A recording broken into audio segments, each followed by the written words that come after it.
Imitation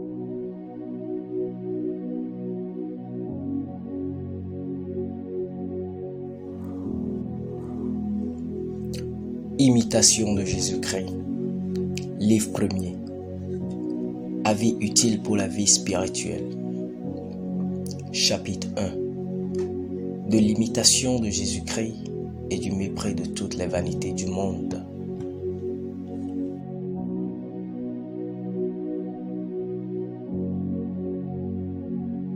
Celui qui me suit ne marche pas dans les ténèbres, dit le Seigneur. Ce sont les paroles de Jésus-Christ par lesquelles il nous exhorte à imiter sa conduite et sa vie. Si nous voulons être vraiment éclairés et délivrés de tout aveuglement du cœur, que notre principale étude soit donc de méditer la vie de Jésus-Christ. La doctrine de Jésus-Christ surpasse toute doctrine des saints, et qui posséderait son esprit y trouverait la manne cachée. Mais il arrive que plusieurs, à force d'entendre l'évangile, n'en sont que peu touchés parce qu'ils n'ont point l'esprit de Jésus-Christ. Voulez-vous comprendre parfaitement et goûter les paroles de Jésus-Christ? Appliquez-vous à conformer toute votre vie à la sienne. Que vous sert de raisonner profondément sur la Trinité si vous n'êtes pas humble et que par là vous déplaisez à la Trinité?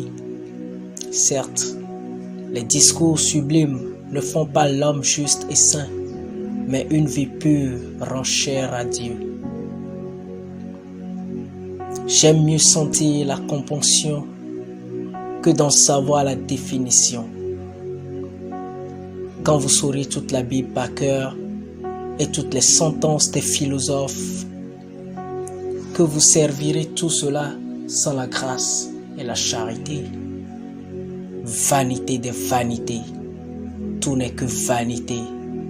Or, aimer Dieu et le servir lui seul, la souveraine richesse est de tendre au royaume du ciel par le mépris du monde.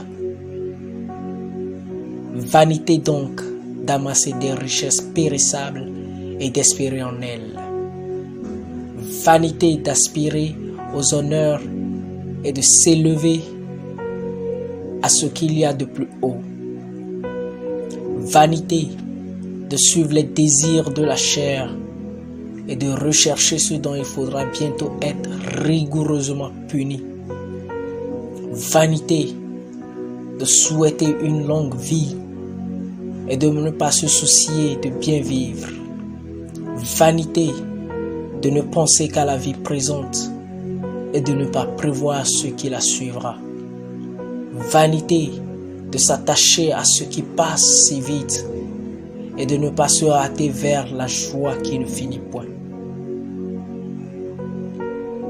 Rappelez-vous souvent cette parole du sage. L'œil n'est pas rassasié de ce qu'il voit, ni l'oreille remplie de ce qu'elle entend.